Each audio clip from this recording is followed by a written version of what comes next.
Une matinée tendue au tribunal se transforme en chaos lorsqu'une maîtresse furieuse, vêtue d'une robe rouge, pousse une femme enceinte dans l'escalier de marbre. Les flashs des caméras éclatent, les cris résonnent, et pendant un instant, tout semble tourner au drame.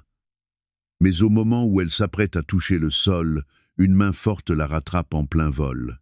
Lorsque l'homme lève les yeux, toute la salle se fige. Ce n'est pas un simple témoin. C'est son frère, un avocat fédéral prêt à dévoiler chaque mensonge, chaque crime, et toute l'arrogance que les coupables pensaient pouvoir dissimuler. Ce qui suit est une histoire de trahison, de justice et de rédemption qui fera trembler les murs du pouvoir. Dites-nous à quelle heure vous écoutez et d'où vous regardez, car cette histoire va vous laisser sans voix. Le tribunal était en effervescence ce matin-là. Les sols de marbre polis brillaient sous la lumière du soleil, les pas résonnaient dans le grand hall, et un murmure constant d'avocats et de greffiers emplissait l'air. Les caméras crépitaient à l'entrée principale, tandis que les journalistes attendaient l'audience de divorce la plus attendue de la ville.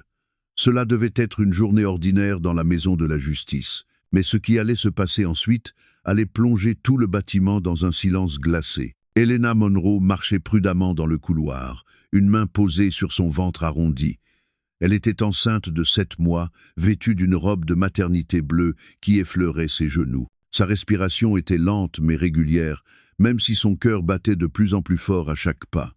Aujourd'hui devait être la dernière audience, la fin du cauchemar. Elle voulait la paix, pas un scandale. Au bout du couloir, son mari, Richard Hayes, se tenait aux côtés d'une femme en robe cramoisie. La posture de cette femme exprimait la défiance. Elle s'appuyait contre une colonne de marbre comme si l'endroit lui appartenait. Ses lèvres se retroussèrent en un sourire moqueur lorsqu'elle aperçut Helena. « Maya » murmura Helena. La maîtresse, celle qui avait détruit son foyer et pris tout ce qu'elle croyait autrefois sûr. Les yeux de Maya brillaient de mépris. Elle se redressa, chuchotant quelque chose à l'oreille de Richard. Il ne regarda pas Helena, pas une seule fois. Sa mâchoire était crispée. Sa main reposait sur l'épaule de Maya, comme pour rappeler à tous qui était la nouvelle reine de son monde. Les doigts d'Helena tremblaient. Elle avala difficilement sa salive et passa devant eux, déterminée à ne pas provoquer une nouvelle scène. L'enfant en elle donna un léger coup, comme pour lui rappeler de rester forte. L'agent de sécurité près de la porte lui adressa un signe de tête poli. Des clics d'appareil photo retentirent dans un coin lorsque les journalistes la reconnurent. La voix de Maya fendit l'air du couloir. « Fais attention, ma belle, tu ne voudrais pas trébucher devant le juge, n'est-ce pas ?» Les rires qui suivirent furent tranchants et cruels. Helena s'arrêta. Elle tourna légèrement la tête, les yeux brillants. « Qu'est-ce que tu veux de moi ?» Maya s'avança, ses talons frappant le sol avec une précision rythmée. « Ce que je veux, je l'ai déjà. Ton mari, ta maison, ta vie. Il ne me reste plus qu'à m'assurer que tout le monde sache que tu n'as plus ta place ici. » Les gens autour commencèrent à les regarder. Quelques employés ralentirent, incertains de devoir intervenir. L'atmosphère se tendit comme un fil prêt à se rompre. Richard finit par parler, d'une voix basse et lasse. « Maya, arrête, pèse-y. » Mais elle ne s'arrêta pas. Sa voix monta d'un ton. « Oh, s'il te plaît, Richard. Elle joue la victime depuis des mois. Il est peu, être temps que quelqu'un lui montre ce que signifie vraiment le mot conséquence. » Helena fit un pas en arrière. L'escalier n'était qu'à quelques mètres derrière elle. Son pouls s'accéléra. « Tu es folle !» murmura-t-elle. Et alors, ce fut le drame. En un mouvement rapide et brutal, Maya la poussa. L'impact fut soudain et violent. Le corps d'Helena bascula en arrière, ses bras cherchant désespérément un appui. Des cris éclatèrent tout autour. Un dossier de documents juridiques s'envola dans les airs, les feuilles retombant comme des oiseaux blancs sur le sol de marbre. « Arrêtez-la !» cria quelqu'un. Un jeune employé courut vers elle, mais il était trop tard.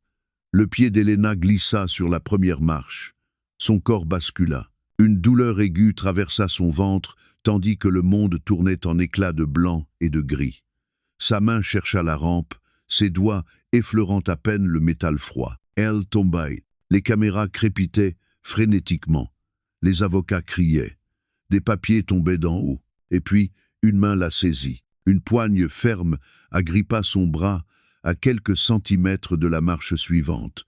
Le bruit de son souffle résonna dans la cage d'escalier. L'homme qui l'avait attrapé la tira vers lui avec une force surprenante. Sa voix était calme, maîtrisée.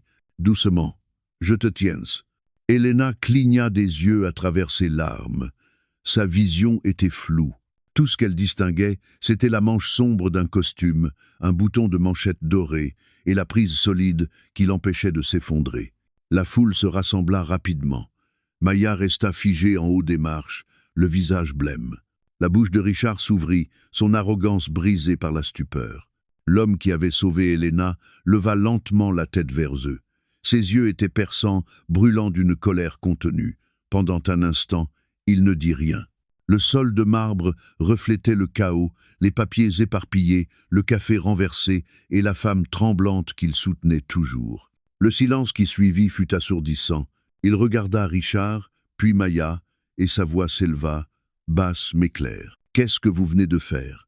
Personne ne répondit. Maya balbutia. « Elle a glissé. Je n'ai pas. » Mais l'expression de l'homme disait le contraire. Sa main ne quitta pas le bras d'Elena, protectrice et ferme.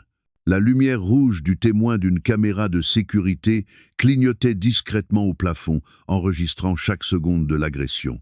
Elena ferma les yeux un instant, haletante. L'enfant en elle ne bougeait plus. L'homme la conduisit jusqu'à un banc contre le mur, veillant à ce qu'elle puisse respirer à nouveau. Autour d'eux, le tribunal s'était figé. Les murmures cessèrent. Le bruit tomba. Et pour la première fois ce matin-là, tout le monde comprit ce qu'il venait de voir. Ce n'était pas une chute. C'était une agression. L'homme leva de nouveau les yeux, fixant la lumière rouge clignotante de la caméra. Sa voix resta calme, mais on y percevait une détermination de fer.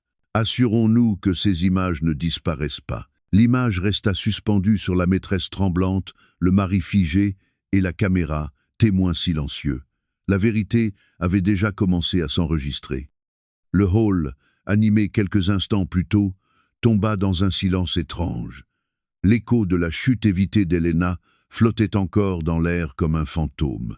Des feuilles de papier descendaient lentement l'escalier, se posant doucement sur les marches de marbre. Le seul son perceptible était la respiration courte d'Elena et le bourdonnement constant du système de ventilation du bâtiment. Assise sur le banc contre le mur, elle tenait d'une main le bord pour garder l'équilibre et de l'autre son ventre. Son visage était pâle, ses lèvres tremblaient tandis qu'elle tentait de reprendre son souffle. L'homme qui l'avait rattrapée restait à ses côtés, la main encore suspendue près de son épaule en signe de protection. L'air sentait le marbre ciré et la panique. De l'autre côté du hall, des chuchotements commencèrent à s'élever. Une greffière se couvrit la bouche. Un agent de sécurité parla dans sa radio pour demander une assistance médicale au 2e étage. Les journalistes, postés à l'extérieur, se précipitèrent à l'intérieur, leurs caméras crépitant à tout va, sentant qu'une histoire majeure se déroulait sous leurs yeux. Maya restait figée en haut des escaliers. Ses doigts étaient encore crispés après la poussée, ses yeux passaient d'un témoin à l'autre. Pendant un bref instant, son sourire assuré disparut. Sa robe rouge, autrefois symbole de pouvoir, ressemblait maintenant à un signal d'alarme brillant sous les lumières froides. Richard fut le premier à bouger. Il se précipita vers Elena, mais ses pas étaient hésitants. « Elena, dit-il d'une voix tremblante, tu vas bien ?» Elle leva les yeux vers lui, remplie d'incrédulité. « Tu l'as laissé faire ça ?» Il fronça les sourcils, regardant autour de lui le public qui se rassemblait. « C'était un accident. Elle ne voulait pas. Elle m'a poussé. » La voix d'Elena se brisa. « Tu l'as vu. » Les mots résonnèrent dans le couloir. Les têtes se tournèrent. Même le son des appareils photo s'interrompit une seconde. L'homme à ses côtés parla enfin, d'un ton ferme et mesuré. « Vous devriez vous taire, monsieur Hayes. Tout ce que vous dites est enregistré. » Le visage de Richard se figea. Il reconnut cette voix. Tout le monde dans la ville la connaissait. C'était celle d'Ethan Monroe, l'un des avocats fédéraux les plus respectés de l'État. L'homme qui avait sauvé Elena n'était pas un inconnu, c'était son frère aîné. Mais pour l'instant, ce lien resta sous silence. Ethan observait calmement la scène pendant que les ambulanciers arrivaient avec une civière. Il fit un signe pour qu'il s'occupe d'Elena en premier. « S'il vous plaît, murmura-t-elle, mon bébé. » Le secouriste s'agenouilla près d'elle, posant doucement un stéthoscope sur son ventre. Le cœur bat normalement. Vous êtes secoué, mais le bébé va bien. Les yeux d'Elena se remplirent de larmes de soulagement. Elle expira lentement, posant une main tremblante sur son ventre. Le secouriste continua de l'examiner, parlant doucement pour la rassurer. Pendant ce temps, la foule grossissait. Des secrétaires, des assistants juridiques et même quelques juges observaient depuis leur bureau. Leurs murmures montaient comme une marée. Elle l'a vraiment poussé? On aurait dit que c'était volontaire. C'est enregistré? Un jeune journaliste, accroupi derrière une colonne, tenait son téléphone levé. Le point rouge clignotant indiquait que tout était filmé sous plusieurs angles. Maya finit par retrouver sa voix. « Elle a glissé, je ne l'ai pas touchée !» cria-t-elle. Personne ne sembla la croire. Ethan la fixa. Sa voix resta calme, mais la tension qu'elle portait était évidente. « Je vous conseille d'arrêter de parler, vous aussi. » Elle hésita, puis se tourna vers Richard. « Dis quelque chose, dis-leur que ce n'était pas moi. » Richard hésita, partagé entre la culpabilité et l'instinct de se protéger. « Calmons-nous, » murmura-t-il. « Inutile de faire un scandale au tribunal. » Un murmure d'indignation traversa le public. Une femme âgée près de l'ascenseur secoua la tête. « Un scandale ? Cette femme a failli perdre son enfant. » Maya recula d'un pas, le claquement de ses talons trahissant sa nervosité. L'assurance qu'elle affichait quelques minutes plus tôt s'était volatilisée. Elle paraissait minuscule maintenant, entourée de murs de marbre et de dizaines de regards réprobateurs. Elena essaya de se redresser. Le secouriste l'aida, mais elle tenait à garder sa dignité.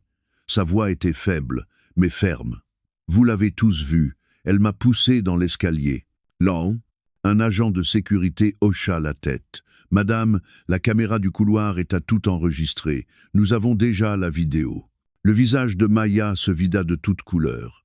« Non, » murmura-t-elle. « C'est impossible. »« C'est possible, » répondit l'agent en regardant son écran. « Et c'est très clair. » Ethan se tourna vers lui. « Conservez cet enregistrement.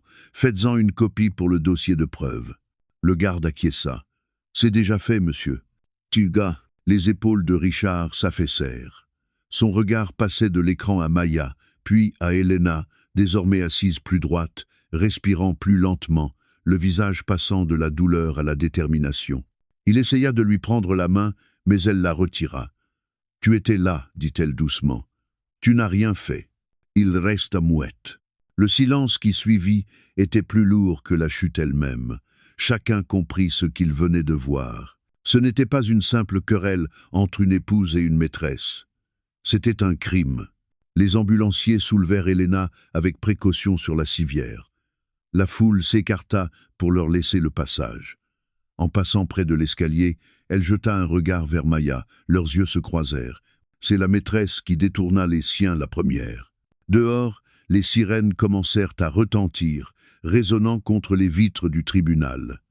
Les journalistes hurlaient déjà leurs questions. Les caméras suivaient chaque mouvement. L'histoire avait quitté le bâtiment et se répandait plus vite que quiconque ne pouvait la contrôler. Ethan marchait aux côtés de la civière, calme mais vigilant. Son visage restait impassible, mais ses yeux brûlaient d'une colère contenue. Il se pencha légèrement vers le secouriste. « Conduisez-la à l'hôpital Saint-Mary. Je vous rejoins tout de suite. » Maudaz. En franchissant les portes principales, ils furent entourés par les journalistes qui criaient leurs questions. « Monsieur Monroe, est-ce votre sœur ?» lança l'un d'eux. Il ne répondit pas. À l'intérieur, Richard restait immobile, tandis que Maya s'agrippait à son bras, tremblante. Le couple autrefois admiré paraissait minuscule sous les colonnes imposantes du tribunal. Dans un coin, la lumière rouge de la caméra clignotait encore. La vérité avait déjà commencé son chemin. Les marches du tribunal s'étaient vidées, mais la tempête, elle, ne faisait que commencer. À l'extérieur, la presse s'entassait près de l'entrée. À l'intérieur, le couloir restait lourd du souvenir de ce qui venait de se produire. Elena reposait désormais sur un lit d'hôpital, emmenée quelques minutes plus tôt. Pourtant, l'ombre de l'événement s'étendait encore dans chaque recoin du bâtiment. Richard Hayes faisait les 100 pas dans le couloir, la cravate desserrée, le visage pâle de colère. Il était entouré de questions auxquelles il ne voulait pas répondre. Sa réputation, celle d'un des promoteurs les plus riches de la ville, était en jeu, et chaque flash d'appareil photo lui donnait l'impression d'une frappe contre lui. Maya était assise non loin, les bras croisés, feignant de pleurer. Son mascara avait coulé sur ses joues, mais son expression trahissait plus de calcul que de remords. « Elle a glissé », marmonna Richard pour la 10e fois, comme si la répétition pouvait en faire une vérité. Le sol était ciré, n'importe qui aurait pu perdre l'équilibre. Maya acquiesça vivement. C'est vrai, tout est allé si vite, les gens ont mal vu, mais le personnel du tribunal ne croyait pas à leur histoire. Quelques agents murmuraient entre eux. L'un d'eux avait déjà montré la vidéo à Richard, et même lui ne pouvait nier ce qu'elle révélait. La poussée, la shootait, le moment où sa maîtresse avait presque semblé fière d'elle. Il essaya de se convaincre que l'angle de la caméra trompait. Peu être qu'Elena avait trébuché d'abord. Peu être que Maya avait seulement réagi. Il devait y croire, car s'il n'y croyait pas, tout ce qu'il avait construit, son image, sa carrière, son contrôle, s'effondrerait en un seul après-midi. Lorsque Ethan Monroe revint dans le couloir, Richard se radit. Il détestait l'autorité calme de cet homme. Ethan portait un manteau sombre, sa plaque encore visible à la ceinture. Les agents s'écartèrent automatiquement à son passage. Sa présence imposait le respect sans qu'il ait besoin de parler. Richard força un sourire. « Ethan, je ne m'attendais pas à te voir ici aujourd'hui. Tu ne t'attendais pas non plus à me voir rattraper ta femme avant qu'elle ne s'écrase sur le marbre, » répondit calmement Ethan. Maya tressaillit. « Elle exagère. Tout le monde agit comme si j'étais un monstre. Moi, Ethan la regarda sans ciller. « Tu as poussé une femme enceinte dans un escalier. »« C'était un accident, » cria-t-elle. « Elle s'est approchée trop près, j'ai paniqué. » Il leva la main pour l'interrompre. « Garde ça pour les enquêteurs. » Richard s'avança, tentant de reprendre le contrôle. « Inutile de dramatiser. Elena va bien. Ne faisons pas d'une simple dispute une affaire d'État. » Yel, une affaire d'État, la voix d'État resta posée, mais chaque mot tombait comme un coup de marteau. Ta maîtresse a agressé une femme enceinte de ton enfant, dans un tribunal, devant des témoins. C'est déjà plus grand que toi. La respiration de Maya s'accéléra. Elle se tourna vers Richard. Dis quelque chose. Il déforme tout. Richard serra les poings. Écoute, Ethan, je sais que tu tiens à ta sœur, mais je t'assure qu'elle a provoqué Maya. Elle est instable depuis quelque temps. La grossesse, le stress, le divorce. Assez, coupa Ethan d'un ton tranchant. N'utilise pas sa grossesse comme excuse à ta cruauté. La foule qui s'était rassemblée plus tôt n'était pas complètement partie. Quelques greffiers restaient derrière les colonnes, écoutant. Un agent d'entretien s'était arrêté, balai à la main. Même les gardes semblaient hésiter à bouger. Tous voulaient voir ce que devenait le pouvoir lorsqu'il se fissurait. Richard sentit le regard peser sur lui. Sa voix monta, pleine de frustration. « Tu n'as aucune idée de ce qu'elle est derrière les portes closes. Elle contrôle tout. Elle manipule. Ce n'est pas la victime innocente que tu crois. » Ethan le fixa longuement. « La différence, c'est que j'ai des preuves. Toi, tu n'as que des excuses. » Le silence retomba. Maya regarda autour d'elle, paniquée. « Nous devrions partir, Richard. Les journalistes sont encore dehors. S'ils nous voient, ils vont déformer l'histoire. » Il hocha la tête, pressé de fuir. « Bonne idée. » Mais à peine avaient-ils tourné les talons qu'un agent leur barra la route. « Monsieur Hayes, mademoiselle Grand, vous ne pouvez pas partir. Nous devons recueillir vos dépositions. » Le visage de Richard se crispa. « Des dépositions? C'est absurde. Vous savez qui je suis? » « Oui, » répondit l'agent. « C'est pour cela que nous faisons attention. » Ethan croisa les bras. Son calme était déstabilisant. « Vous pouvez coopérer maintenant, ou nous procédons officiellement. À vous de choisir. » La voix de Maya trembla. « Richard, s'il te plaît, fais quelque chose. » Il hésita. Les flashs des caméras traversaient encore les portes vitrées. Il imaginait déjà les gros titres. Un magnat couvre une agression au tribunal. Ses partenaires se détourneraient de lui. Les investisseurs paniqueraient. Il devait contrôler le récit avant qu'il ne le détruise. Il tenta à nouveau, avec un ton mielleux. « Ethan, parlons en privé, entre hommes. Inutile de livrer ça aux médias. » Le visage d'Ethan resta impassible. « Tu l'as livré toi-même en laissant ta maîtresse venir ici, vêtue de rouge et d'arrogance. Tu voulais un spectacle. Maintenant, tout le monde regarde. » Maya déglutit difficilement. « Nous devrions appeler notre avocat. »« Il t'en faudra plus d'un, » répondit Ethan. Le masque de Richard commença à se fissurer. Il regarda autour de lui, cherchant un soutien. Personne ne bougea. Les employés évitaient son regard. Les gardes restaient immobiles. Il baissa la voix, la colère filtrant entre ses dents. « Tu crois pouvoir me détruire parce que tu es son frère? Tu dépasses les limites. » Ethan s'approcha d'un pas. Sa voix resta calme. « Je ne détruis personne. Les gens se détruisent eux-mêmes. Moi, je veille seulement à ce que la justice fasse le reste. » Richard ne répondit pas. Sa bouche s'ouvrit, puis se referma. La confiance qu'il avait toujours définie s'était évanouie.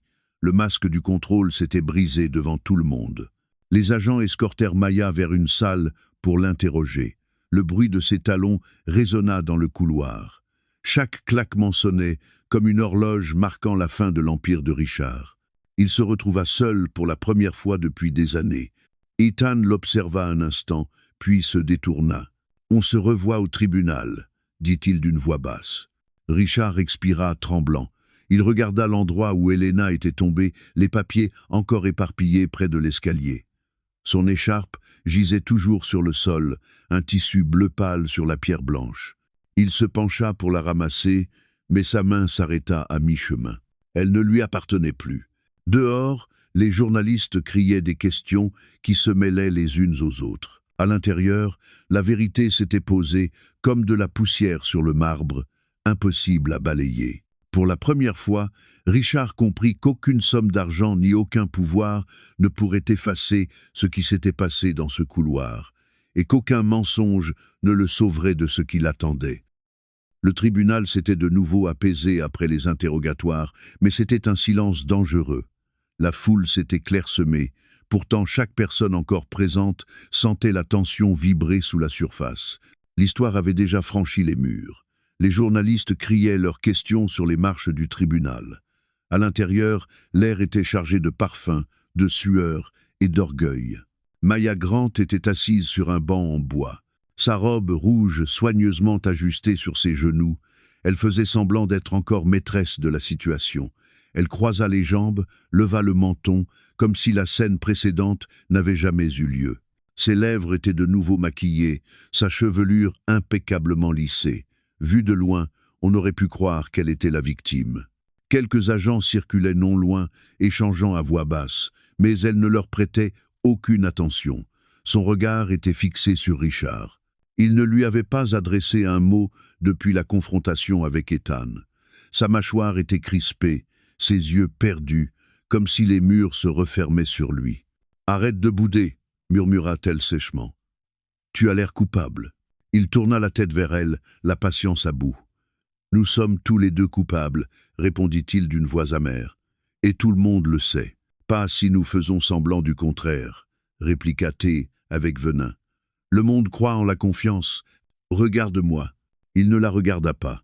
Il soupira simplement et se frotta le front. « Tu as failli la tuer, Maya. » Ses lèvres s'étirèrent en un sourire glacé. « Failli, ce n'est pas pareil que fait. » Un agent de sécurité passa près d'eux, feignant de ne rien entendre, mais le dégoût dans ses yeux était évident.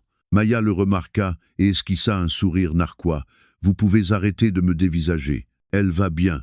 Elle joue encore la victime, comme toujours. » Mais quelqu'un dans le couloir murmura « Elle est sans cœur ». Les mots parvinrent à ses oreilles. Elle se tourna brusquement. « Pardon » lança-t-elle sèchement. « Vous avez quelque chose à dire ?» Personne ne répondit. La greffière qui avait parlé baissa la tête et s'éloigna rapidement. Maya rit doucement. « C'est bien ce que je pensais. » Puis, elle se tourna vers les caméras proches. Une équipe de télévision locale avait réussi à entrer. Ils n'étaient pas censés filmer, mais personne ne les arrêta. Maya savait jouer son rôle. Elle se pencha légèrement, la voix sucrée, faussement calme. « Les gens adorent les scandales, n'est-ce pas ?» dit-elle assez fort pour que les micros l'entendent. « Qu'ils parlent, qu'ils inventent, je n'ai rien à cacher. » Le journaliste leva sa caméra, flairant l'occasion. « Mademoiselle Grand, avez-vous poussé Madame Hayes ?» Elle pencha la tête, un sourire calculé aux lèvres. « Pourquoi l'aurais-je fait? J'essayais de l'aider, elle a trébuché. Vous verrez bien. » Le flash éclata sur son visage, mais elle ne scia pas. Elle sourit encore. « Allez-y, assurez-vous de prendre mon meilleur profil. » De l'autre côté du hall, Ethan Monroe observait la scène depuis la balustrade de l'escalier. Il n'intervint pas. Il se contentait de regarder, silencieux, son expression indéchiffrable. Plus Maya parlait, plus elle s'enfonçait. Un autre journaliste s'avança. « Vous ne semblez pas éprouver de remords, mademoiselle Grand. Pourquoi devrais-je en avoir ?» répondit-elle. Cette femme a utilisé sa grossesse pour manipuler tout le monde. Elle a piégé Richard. Elle a piégé sa famille. Peut-être qu'à présent, elle comprendra qu'elle n'est pas intouchable. Des exclamations de choc parcoururent la foule. Richard ferma les yeux, consterné. « Maya, tais-toi. » Mais elle n'en avait pas fini. Elle se leva, époussetant sa robe comme une actrice avant son entrée en scène. « Je vais vous dire une chose. Richard et moi sommes ensemble parce que nous le voulons, pas pour l'argent, pas pour le pouvoir, mais parce que nous sommes amoureux. Je ne regrette rien, et cette femme n'aura jamais ce que j'ai. » Les gardes échangèrent un regard. L'un d'eux murmura « Elle perd la tête ». Ethan finit par s'avancer. Ses pas résonnèrent sur le marbre. La pièce se figea à nouveau. Les mots de Maya moururent dans sa gorge lorsqu'elle le vit approcher. Il s'arrêta à quelques pas d'elle. « Vous devriez vraiment arrêter les interviews, » dit-il d'une voix calme. « Tout ce que vous venez de dire est enregistré. Chaque phrase est un clou de plus dans votre dossier. » Maya redressa les épaules, la voix plus hésitante. « Je connais mes droits. » Ethan hocha la tête. « Oui, et bientôt, vous saurez ce que cela fait d'en subir les conséquences. » Richard tenta d'intervenir. « Ethan, s'il te plaît, pas ici. » Ethan l'ignora. « Réfléchissez bien, Madame Grant. Une mère a failli perdre son enfant aujourd'hui à cause de votre colère, et vous êtes ici à sourire devant les caméras. » Maya serra les poings. « Vous la protégez parce que c'est votre sœur. » Il se pencha légèrement. « Je la protège parce que c'est juste. » Les mots frappèrent comme une gifle. Elle voulut répondre, mais aucun son ne sortit. L'air vibrait de tension. Le journaliste brisa le silence. « Monsieur Monroe, des poursuites vont-elles être engagées ?» Ethan se tourna vers la caméra. « Les preuves sont en cours d'examen. L'agression a eu lieu devant des témoins et sous surveillance. La justice suivra son cours. » Il jeta un dernier regard à Maya, puis à Richard, et s'éloigna.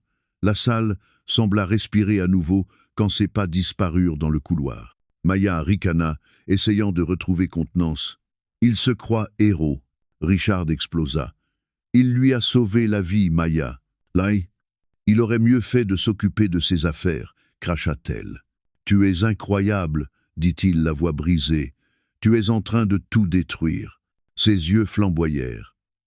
« Non, Richard, c'est elle qui t'a détruit le jour où elle a décidé de jouer la victime. Moi, j'ai seulement terminé ce qu'elle avait commencé. » Il la regarda comme s'il la voyait pour la première fois. L'espace d'un instant, la culpabilité passa sur son visage. Il comprit qu'il avait choisi cette femme plutôt que son épouse, plutôt que la mère de son enfant. Les agents revinrent avec des papiers à signer. La confiance de Maya vacilla lorsqu'elle lut les mots. Ordre de détention provisoire. « Qu'est-ce que c'est » demanda-t-elle, la voix tremblante. Un officier répondit calmement. « Vous êtes placé en garde à vue dans le cadre de l'enquête sur l'agression de Madame Hayes. » Le sourire de Maya s'effaça enfin. Elle chercha du regard Richard, mais il détourna les yeux. Pour la première fois de la journée, elle sentit la froideur du marbre sous ses talons. Les caméras continuaient de crépiter, mais leur lumière ne la mettait plus en valeur. Elle l'exposait. Le masque était tombé. La foule, silencieuse jusque-là, recommença à murmurer. Mais cette fois, les mots étaient différents. Elle aura ce qu'elle mérite. La justice sera faite. Et à cet instant, Maya Grand comprit la vérité. Le monde qu'elle croyait dominer s'était déjà retourné contre elle. Le tribunal semblait plus froid désormais. La lumière du dehors avait changé, passant d'un matin éclatant à un après-midi gris et terne. Les journalistes se pressaient encore près des portes principales, leur voix résonnant faiblement à travers les couloirs de marbre. À l'intérieur, la tension s'épaississait comme du brouillard. Chacun sentait que l'histoire avait pris une ampleur qu'on ne pouvait plus contenir. Richard Hayes se tenait seul près des portes de la salle d'audience. Sa veste était froissée et la sueur perlait à la base de son col. La confiance qui l'avait toujours caractérisé s'était fissurée, remplacée par une colère désespérée qu'il contrôlait à peine. Chaque minute qui passait ressemblait à un nœud se resserrant autour de sa réputation. 2 détectives s'approchèrent. « Monsieur Hayes, » dit l'un d'eux, « nous aurons besoin que vous restiez disponible pour un nouvel interrogatoire. Les enregistrements montrent. » « Non, je sais ce qu'ils montrent, » coupa Richard sèchement. Sa voix résonna contre les murs. « Ils montrent un accident. Vous adorez transformer le moindre rien en scandale. » Les détectives échangèrent un regard, mais ne répondirent pas. Ils s'éloignèrent, le laissant seul avec sa fureur. Maya était assise à quelques pas de là, serrant son sac de créateur contre elle comme un bouclier. Elle paraissait plus petite maintenant. L'éclat de sa robe rouge s'était terni sous la lumière artificielle. On lui avait ordonné de ne pas partir, mais elle ne cessait de jeter des regards vers la sortie. Ses lèvres tremblaient, et pour une fois, elle n'avait plus rien à dire. Le téléphone de Richard vibra. Une notification s'afficha. Dernière minute, la maîtresse d'un magnat des affaires sous enquête après une attaque au tribunal.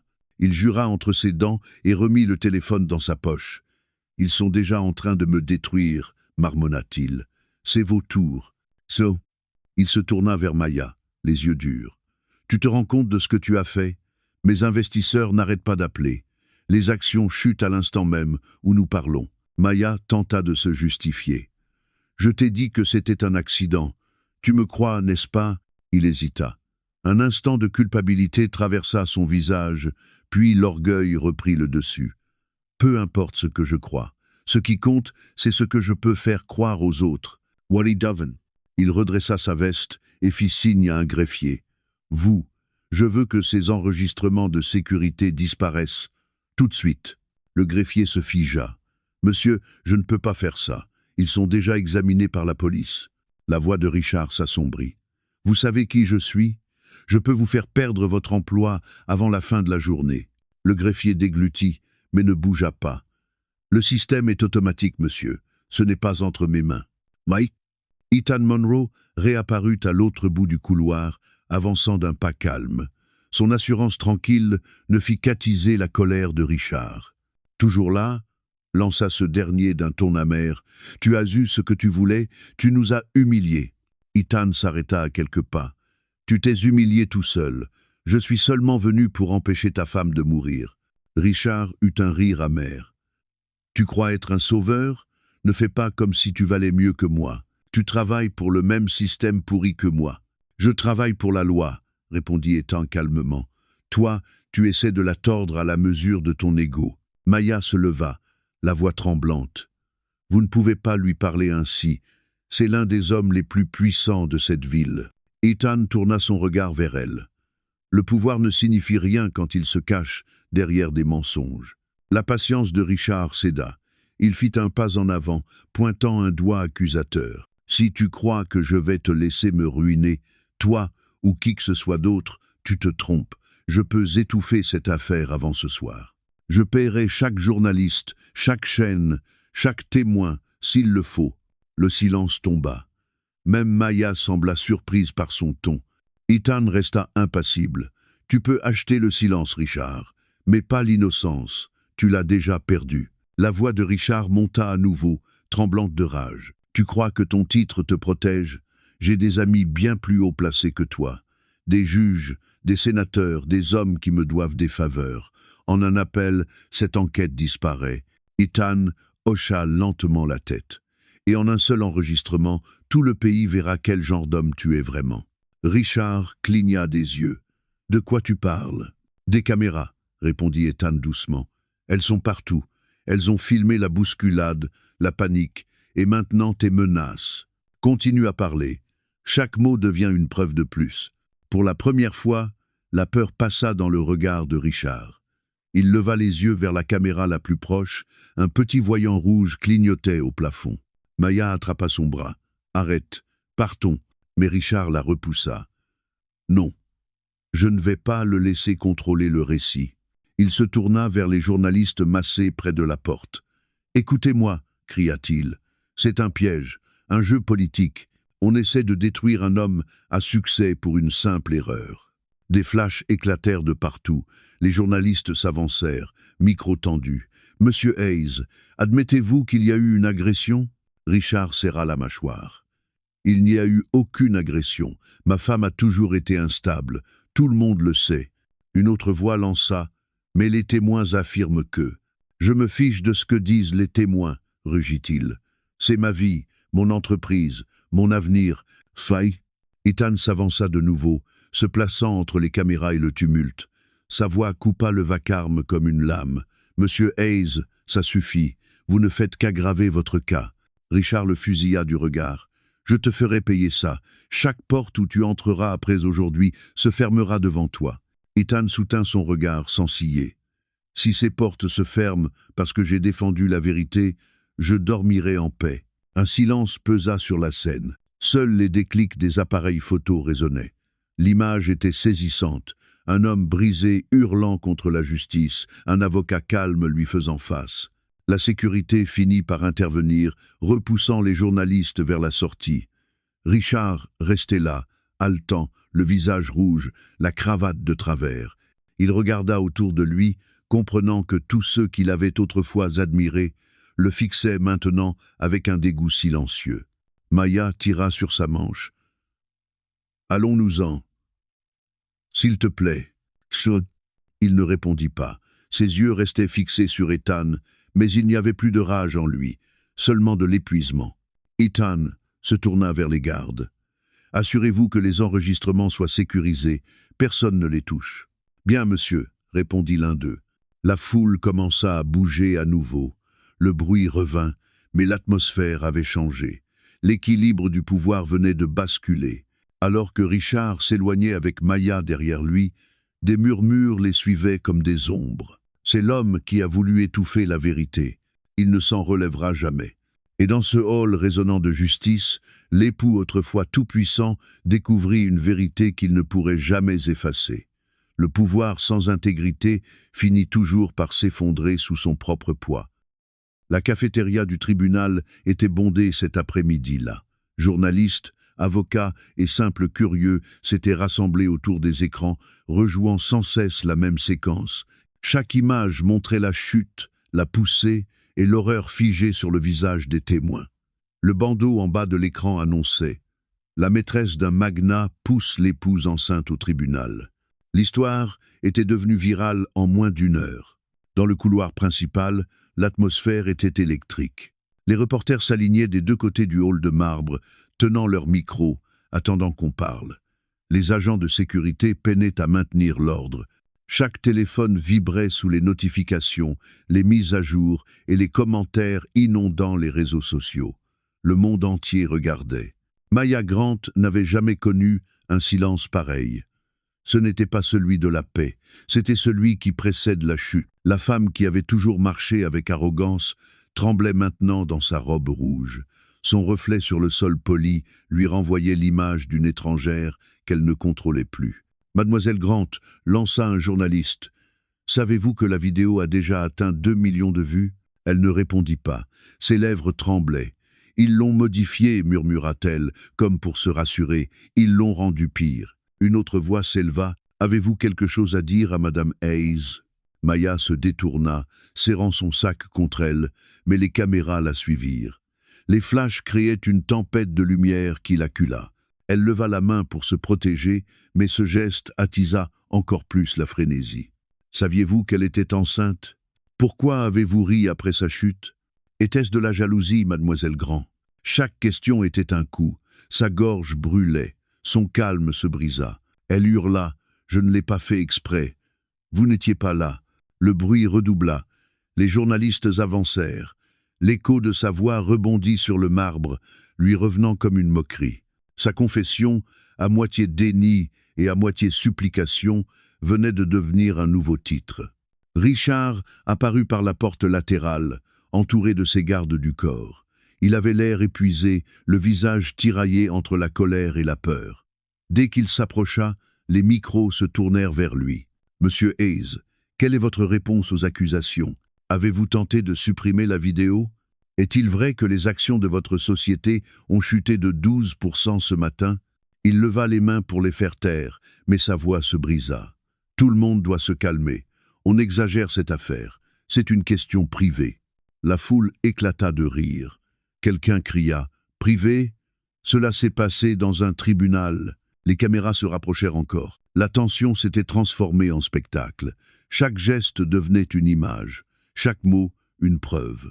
Maya attrapa le bras de Richard, désespérée. « Dis quelque chose, je t'en prie. Dis-leur que c'était un accident. » Il la regarda, le visage fermé. « C'est toi qui as fait de moi un monstre. » Ses yeux s'écarquillèrent. « Tu te retournes contre moi maintenant ?» Avant qu'elle puisse continuer, Ethan Monroe entra dans le couloir, suivi de 2 policiers. Sa présence calme coupa net le tumulte. Les journalistes se tournèrent aussitôt vers lui, attirés par son autorité. « Monsieur Monroe !» cria l'un d'eux. « Est-il vrai que vous représentez Madame Hayes ?» Ethan ne s'arrêta pas. « Je veille à ce que justice soit rendue, » répondit-il. Sa voix était posée, mais ses mots résonnèrent comme le tonnerre. Arrivé au centre du hall, il se tourna vers la foule. Le spectacle a assez duré. Une femme a failli mourir. Un enfant aurait pu périr. Je vous conseille de vous en souvenir avant de transformer cette tragédie en divertissement. Le silence retomba. Même le cliquetis des caméras ralentit. Puis Ethan regarda Maya. « Madame Grant, tout à l'heure, vous avez ri pendant que ma sœur gisait au sol, en sang. Voulez-vous rire maintenant ?» Sa voix vacilla. « Vous déformez tout. » Elle voulait attirer l'attention. Ethan fit un pas en avant. « Elle voulait divorcer, c'est tout. Vous vouliez l'effacer. »« What do ?» Le visage de Maya vira au rouge. « C'est faux. Alors prouvons-le au tribunal, » répondit-il d'un ton tranchant. Les policiers s'avancèrent. L'un d'eux lut la charge provisoire. « Maya Grant, vous êtes placée en garde à vue pour agression aggravée sur une femme enceinte. Vous avez le droit de garder le silence. » La foule explosa de nouveau. Les journalistes hurlaient, les téléphones en l'air, filmant chaque seconde. Maya se figea, la respiration courte. « Non, » murmura-t-elle. « Pas devant tout le monde. » Ethan ne répondit pas. Il se tourna légèrement vers Richard. « À vous maintenant. » Les yeux de Richard s'écarquillèrent. « Que voulez-vous dire ? Vous avez tenté d'entraver l'enquête, » dit Ethan. « Vous avez menacé un agent pour qu'il détruise des preuves. C'est un délit fédéral. » Les micros captèrent chaque mot. Des murmures choqués parcoururent la salle. Les gardes du corps de Richard se raidirent, mais ne bougèrent pas. Personne n'osa interrompre un procureur fédéral. Richard essaya de se justifier. « Vous ne comprenez pas, je protégeais ma famille. » Le regard d'Ethan se durcit. « Non, vous protégiez votre orgueil. Et maintenant, il ne vous protège plus. » 2 autres agents entrèrent. L'un tendit un dossier à Ethan. Il l'ouvrit, le consulta brièvement, puis hocha la tête. Les 2 seront interrogés immédiatement. Maya chercha désespérément autour d'elle. « Richard, fais quelque chose. Tu as dit que tu avais des contacts. » Mais Richard resta immobile. Son pouvoir s'était évaporé sous les yeux du monde entier. Chaque caméra, chaque objectif, chaque regard observait sa chute. Les policiers passèrent les menottes au poignet de Maya. Le cliquetis du métal résonna dans le silence. Ce son coupa court à toutes les voix. Les journalistes saisirent chaque détail. Les épaules tremblantes de Maya, les larmes sur ses joues, la posture raide qu'elle tentait de garder. C'était le portrait d'une chute. Richard resta figé tandis qu'on l'emmenait. Un journaliste lança une dernière question. « Monsieur Hayes, la soutenez-vous encore ?» Il baissa la tête pendant un long moment avant de répondre. « Non. » Les micros captèrent sa réponse immédiatement. La foule réagit en murmures et en flashs. L'homme qui avait bâti son empire sur le contrôle venait de tout abandonner en un seul mot. Ethan observa la scène, la mâchoire détendue. La justice avait commencé son œuvre. mais dans son regard, il n'y avait ni triomphe ni satisfaction, seulement une tristesse silencieuse. Dehors, la pluie commença à tomber sur les marches du tribunal. Les caméras suivirent l'histoire jusqu'à la porte, leur lumière se reflétant sur le sol mouillé. Le scandale avait franchi les murs, et plus rien ne pouvait l'arrêter. À l'intérieur, les sols de marbre brillaient sous la lumière blanche et froide. Le bruit des menottes et des pas s'éloigna peu à peu, ne laissant derrière lui que le murmure de la justice, rompant enfin le silence. La nuit était tombée sur la ville, enveloppant le tribunal d'argent et de gris. Les lumières clignotantes des camions de presse peignaient les colonnes de marbre de reflets agités. À l'intérieur, le hall autrefois bondé était redevenu calme, mais les échos de la journée refusaient de s'effacer. Le chaos avait laissé des marques sur chacun de ceux qui l'avaient vécu. Le sol de marbre brillait encore faiblement à l'endroit où tout s'était produit. À l'hôpital tout proche, Helena Monroe était éveillée dans sa chambre. Les machines à ses côtés émettaient un léger bourdonnement, suivant les battements de son cœur et le rythme régulier du bébé qu'elle portait. Le médecin avait dit qu'elle était stable, que le bébé était fort. Pourtant, son esprit rejouait sans cesse chaque seconde de cette chute, chaque éclat de rouge, chaque rire cruel, et le silence glacial de l'homme qui aurait dû la protéger. La porte s'ouvrit doucement. Ethan entra, tenant 2 tasses de café. Sa veste était pliée sur son bras, son expression calme mais fatiguée. « Tu devrais te reposer, » dit-il doucement. Helena leva les yeux vers lui. « J'ai essayé, mais le silence est trop fort. » Il eut un léger sourire et lui tendit la tasse. Les hôpitaux ne connaissent jamais vraiment le silence. Il y a toujours quelque chose qui vibre. Elle but une gorgée. La chaleur apaisa ses mains tremblantes. « Est-ce fini ? » ?»« Pas encore, » répondit-il, « mais ça avance. Maya et Richard seront interrogés de nouveau demain matin. Les preuves sont solides et les témoignages concordent tous avec la vidéo. » Helena hocha lentement la tête. « Je n'aurais jamais cru qu'on en arriverait là. Je pensais que partir suffirait. » Ethan s'assit près d'elle. « Certaines personnes ne s'arrêtent que lorsqu'on les y force. Tu leur as donné toutes les chances de bien agir. Ils ont fait leur choix. » Elle se tourna vers lui. « Et le mien ?» Il la regarda un instant. « Que veux-tu dire ?» Sa voix se fit plus assurée, mais resta calme. « Je ne veux plus me cacher. Je ne veux plus chuchoter sur ce qui s'est passé. Ils m'ont humiliée devant tout le monde, et j'en ai assez de me sentir petite. » Ethan hocha la tête lentement. « Alors ne te sens plus petite. Le monde connaît déjà la vérité. C'est à toi de décider ce qu'il verra ensuite. » La fenêtre de l'hôpital reflétait son visage dans la vitre sombre. Pour la première fois depuis des mois, elle vit une femme forte lui renvoyer son regard. Trop longtemps, elle s'était vue comme brisée. Mais elle comprit alors que survivre était déjà une forme de résistance. « Je veux parler, » dit-elle soudain. « Quand le procès commencera, je veux être là, dire la vérité moi-même. » Ethan hésita. « Cela te remettra face aux caméras. Ce ne sera pas facile. » « Je m'en fiche. Ils m'ont volé ma voix une fois. Je la reprends. » L'Odan. Ces mots restèrent suspendus dans l'air. Ethan la regarda avec attention, puis acquiesça. « D'accord. Si tu es prête, je serai à tes côtés. » Le lendemain matin, le tribunal avait changé d'atmosphère. La foule de journalistes n'avait pas disparu, mais le ton était différent. Le scandale n'était plus un spectacle, c'était devenu une cause. Des manifestants s'étaient rassemblés sur les marches, brandissant des pancartes. « Justice pour Helena ». Les journaux parlaient désormais de violences faites aux femmes et du silence qui les entourait. À l'intérieur, Helena marchait lentement dans le couloir, vêtue d'un manteau crème, assorti à la sérénité de son regard. Sa main reposait doucement sur son ventre.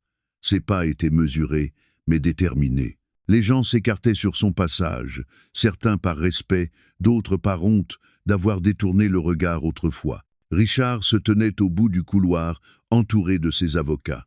Son visage paraissait plus vieux, vidé de toute arrogance. Maya était assise à côté, les poignets encore marqués par les menottes retirées quelques heures plus tôt. Elle évitait le regard d'Helena, fixant le sol. Ethan attendait près de la porte de la salle d'audience. Quand Helena arriva à sa hauteur, il murmura « Tu es sûre de toi ?» Elle y acquiesça. « Oui. » En entrant, le bruissement des papiers remplit la pièce. Le marteau du juge frappa une fois, rétablissant le silence. Les journalistes étaient alignés au fond. Les caméras n'étaient pas autorisées, mais peu importait. Tous ceux présents porteraient cette image au-delà des murs. L'avocat de Richard commença par un discours d'excuses et de justification. Il parla de stress, de malentendus, d'accidents, les mêmes mots vides utilisés tant de fois pour effacer des fautes. Quand il eut fini, Ethan se leva. Sa voix était calme, mesurée. « Monsieur le juge, avant de poursuivre, ma cliente souhaite s'exprimer. » Le juge acquiesça. « Madame Hayes, vous pouvez. » Helena se leva. Le silence se fit total. Elle inspira profondément et s'avança. Sa voix trembla au début, puis se raffermit à chaque mot. Pendant des années, j'ai cru que le silence apportait la paix.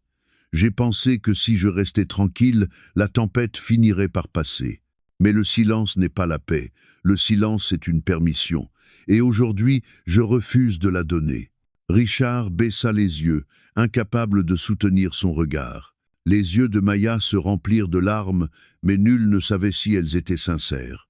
Helena poursuivit. « Je ne suis pas ici pour me venger. Je suis ici parce que mon enfant mérite un monde où la cruauté ne se déguise pas en amour. Je suis ici parce qu'aucune femme ne devrait avoir peur de franchir les portes d'un tribunal pour demander justice. » Quand elle termina, la salle resta muette pendant de longues secondes.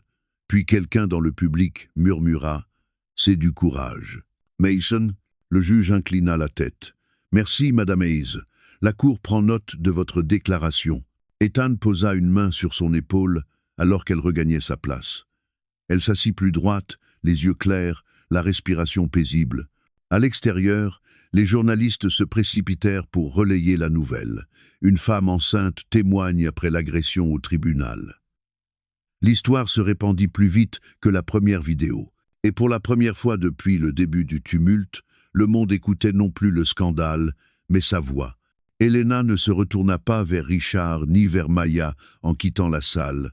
Elle n'en avait plus besoin. Le bruit de ses pas suffisait. Chaque écho dans le couloir de marbre résonnait plus fort que toutes leurs excuses. Pour la première fois, elle ne fuyait plus la douleur. Elle avançait vers sa force. Le lendemain matin se leva sous un ciel gris et lourd, le genre de ciel qui semble retenir son souffle avant la tempête. Les camions de presse s'entassaient de nouveau sur les marches du tribunal, leurs antennes pointées vers les nuages. À l'intérieur, l'air sentait le café et la tension. Le bâtiment bourdonnait de voix basses, de pas résonnants et du léger vrombissement des caméras qu'on installait pour l'audience décisive. Helena traversa le grand hall aux côtés d'Ethan. Elle paraissait plus forte. Les ecchymoses sur ses poignets s'étaient estompées et sa posture exprimait une tranquille détermination. Chaque clic de ses talons sur le marbre rappelait à tous qu'elle n'était plus une victime. Elle était une témoin prête à dire la vérité. Ethan portait une mallette remplie de documents, de photos et de clés USB. Ce n'était pas seulement des preuves, c'étaient des années de secrets sur le point d'être révélés. Lorsqu'ils entrèrent dans la salle d'audience, Richard était déjà là. Il se tenait raide au banc de la défense, vêtu d'un costume sombre qui ne masquait pas sa fatigue. Maya était assise derrière lui, le visage pâle, les yeux gonflés par une nouvelle nuit sans sommeil. Les caméras extérieures l'avaient filmé en train de pleurer à son arrivée, mais ses larmes n'avaient rien fait pour restaurer son image. Le juge frappa de son marteau. « L'audience est ouverte. Monsieur Monroe, vous pouvez présenter vos éléments. » Ethan se leva, boutonna sa veste. « Monsieur le juge, le ministère public souhaite soumettre des preuves supplémentaires concernant l'incident du 10 à 7 février. Cela inclut les images de vidéosurveillance du tribunal et les relevés téléphoniques de l'accusé, Monsieur Hayes. » Le juge acquiesça. « Vous pouvez procéder. » Ethan se tourna vers l'écran mural. Les lumières s'éteignirent. La vidéo commença. La première image montrait le couloir familier de marbre. Helena se tenait en haut de l'escalier, la main sur le ventre. Maya apparaissait derrière elle, les lèvres agitées par la colère. Puis la poussée, le cri, la foule qui se précipite. Personne ne bougea. Le bruit de la chute résonna dans les haut-parleurs comme un coup de tonnerre. Quand la vidéo prit fin, le silence devint presque palpable. Ethan regarda le juge. Comme vous pouvez le constater, il ne s'agit pas d'un accident. L'acte était volontaire, mais ce n'est qu'un début. Il ouvrit un autre dossier. Monsieur le juge, je soumets également des copies de messages échangés entre les deux accusés, Richard Hayes et Maya Grant, au cours des 3 derniers mois. Il lut à voix haute. « Elle est trop têtue », dit un message. « Une fois qu'elle sera partie, nous serons enfin libres. » Un autre dit « Le bébé la rend plus difficile à contrôler. Je trouverai une solution. » Un murmure choqué parcourut la salle. Maya porta la main à sa bouche. L'avocat de Richard se pencha vers lui, chuchotant frénétiquement, mais le mal était fait. Ethan poursuivit. « Ces messages prouvent la préméditation, monsieur le juge. Ils révèlent aussi un mobile. Ce n'était pas un geste impulsif. C'était un plan destiné à éliminer une femme qui se trouvait sur leur route. » Richard se leva brusquement. « C'est faux, ces textes sont sortis de leur contexte. Ils ne bronca pas. Dans ce cas, parlons des virements bancaires. » Il leva une feuille. 3 paiements effectués depuis le compte de M. Hayes vers Mme Grant la semaine précédant l'incident. Le total dépasse 50 000 $. Chacun est enregistré sous la mention « frais de consultation ». Pourtant, Mme Grant n'a aucun emploi déclaré au sein de ces sociétés. La salle explosa de nouveau. Le juge frappa son marteau. « Silence !» Ethan reprit d'une voix calme. Cet argent était le prix du silence.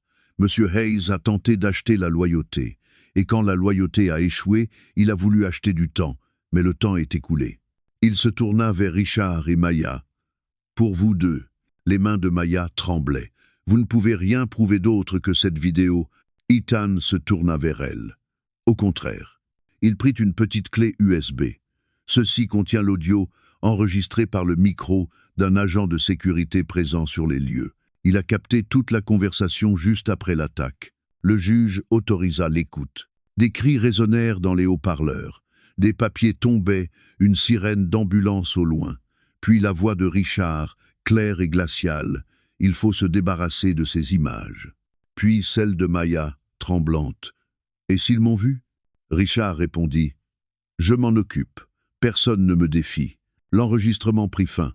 La salle resta figée. Ethan posa calmement la clé sur la table. « Monsieur le juge, cela constitue une entrave à la justice et une tentative de dissimulation de preuves. Les deux accusés savaient exactement ce qu'ils faisaient. » L'avocat de Richard se leva, transpirant. « Mon client était sous le choc. Ces paroles ne prouvent pas une intention criminelle. » Ethan répliqua, la voix plus tranchante. « L'intention se prouve par les actes. Il a tenté d'effacer les images.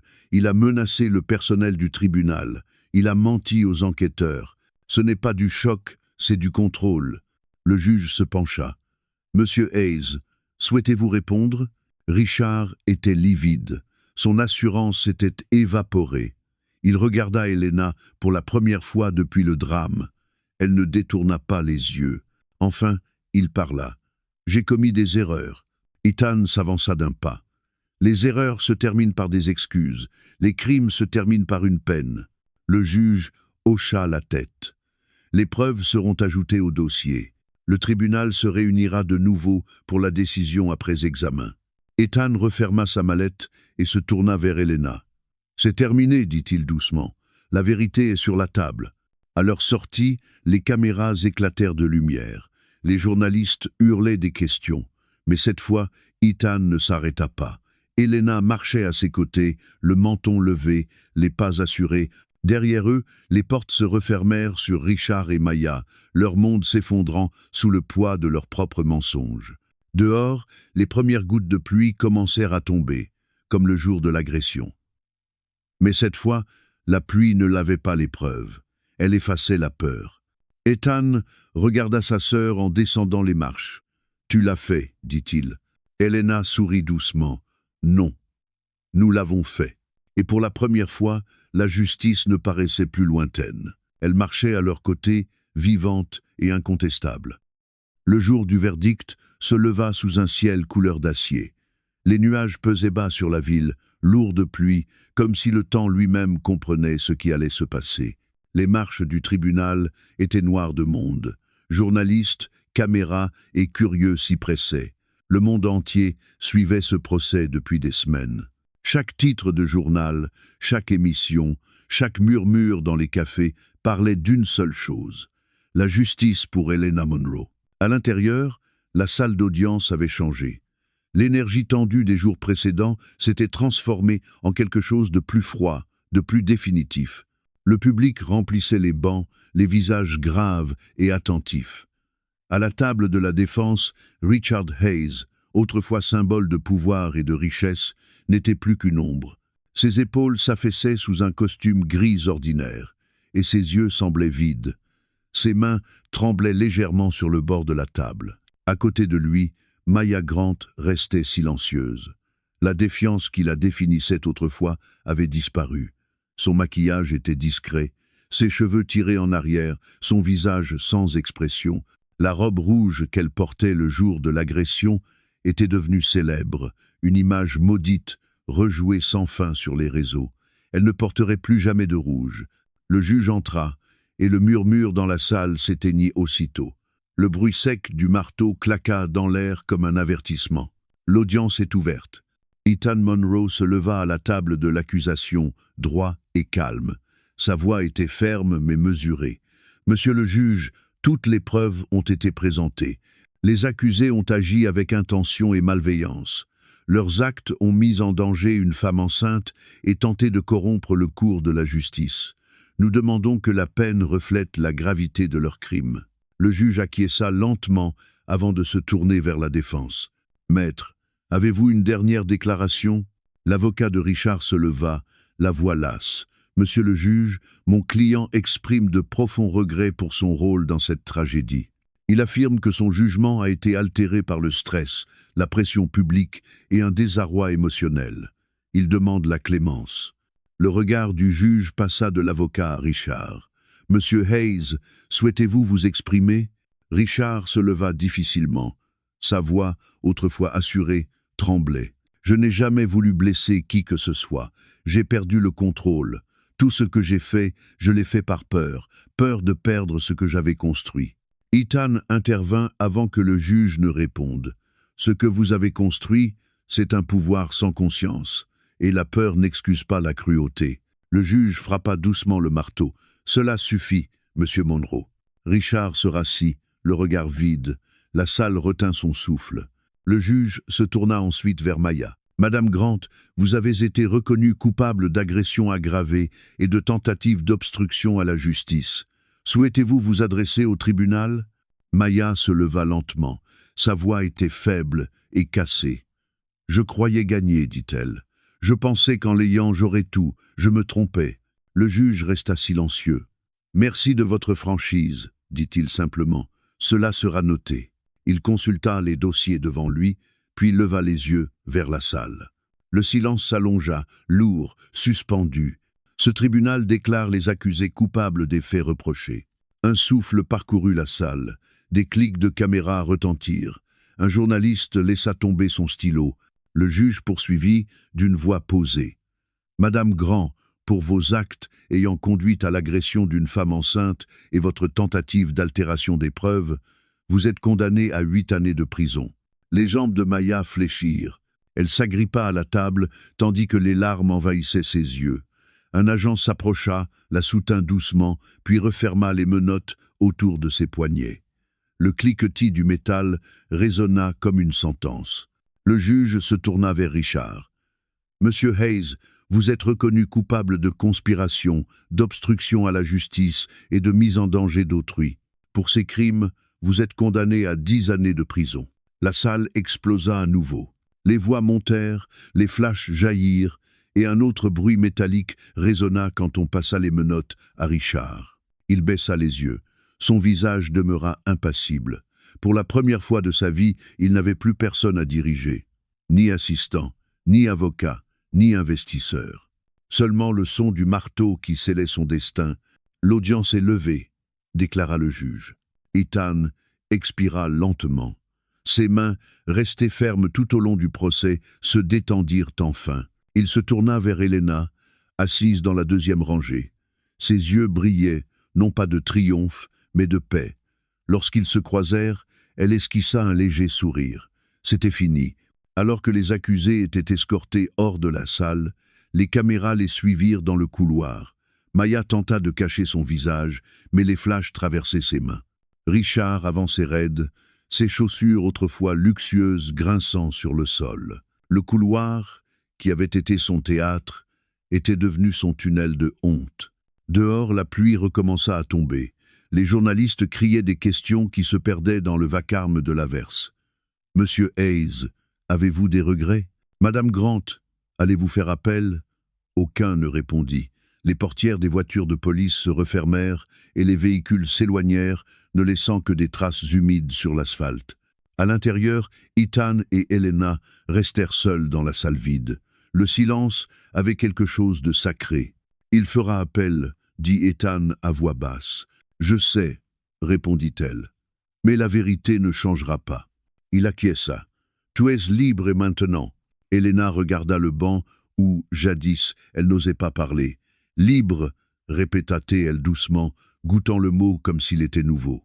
En sortant sous la pluie, les gouttes froides se mêlèrent à la chaleur de ses larmes. Pour la première fois, ces larmes n'étaient pas nées de la douleur. Elles étaient un soulagement. Les journalistes criaient son nom, mais elle ne répondit pas.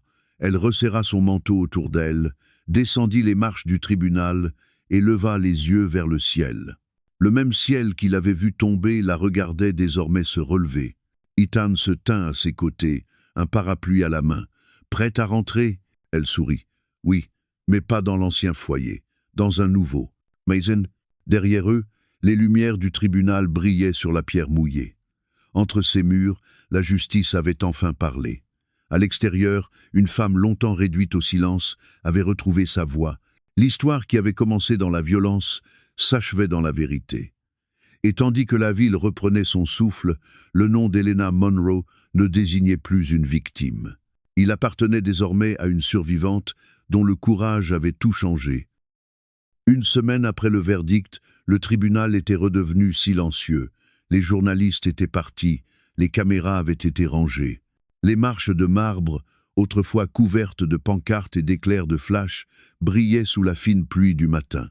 La justice avait été rendue, et le vacarme qui emplissait autrefois l'air s'était enfin transformé en silence. Helena Monroe revint au tribunal, non pas comme victime, mais comme invitée d'honneur. Le bureau du procureur avait organisé une petite conférence de presse pour annoncer une nouvelle initiative en faveur des victimes de violences domestiques. Elle avait accepté d'y participer, non par désir d'attention, mais parce qu'elle savait désormais que le silence est le terreau où pousse l'injustice. À l'intérieur, l'atmosphère semblait plus légère. Des bénévoles et des défenseurs du droit remplissaient le hall d'une énergie tranquille. Le même bâtiment qui avait autrefois abrité sa douleur portait maintenant la promesse du changement. Des banderoles pendaient du balcon, ornées de lettres dorées. Justice, courage, vérité. Ethan Monroe se tenait près du pupitre, relisant quelques notes. Lorsque Helena entra, il leva les yeux et sourit.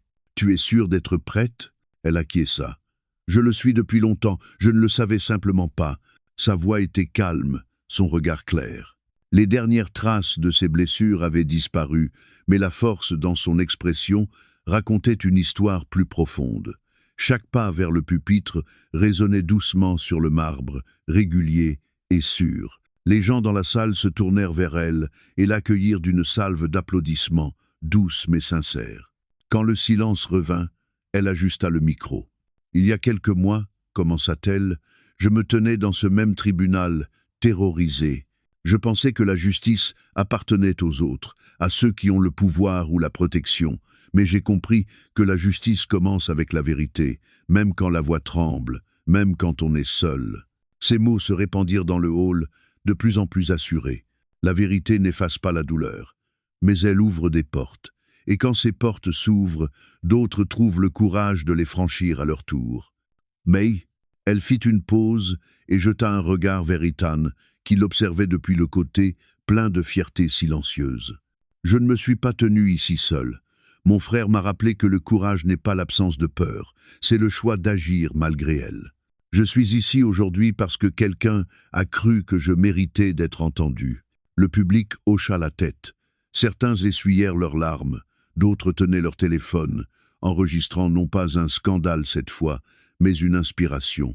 Elena continua. « Je veux que cet endroit, ce tribunal, représente plus que la douleur, qu'il rappelle à chaque femme, chaque homme, chaque enfant qui franchira ses portes que la justice existe, et qu'aucun acte de cruauté ne pourra réduire la vérité au silence pour toujours. » Lorsqu'elle termina, la salle éclata en applaudissements. Le son n'était pas bruyant, mais profond, comme la marée montante, un son qui emplissait tout l'espace sans rien étouffer.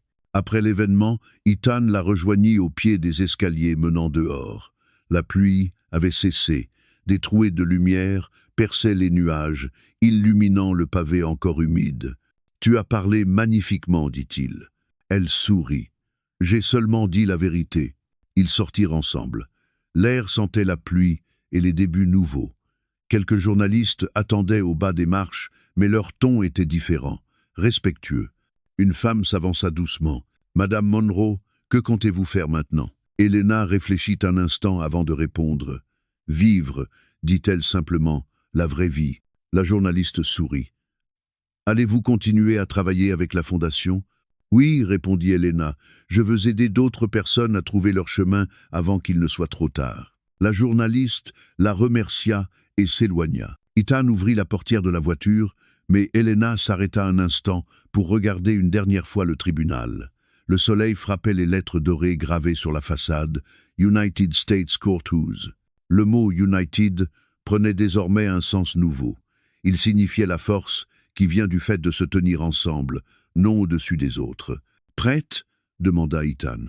Elena hocha la tête et monta dans la voiture. Tandis qu'elle s'éloignait, le reflet du tribunal disparut peu à peu dans le rétroviseur.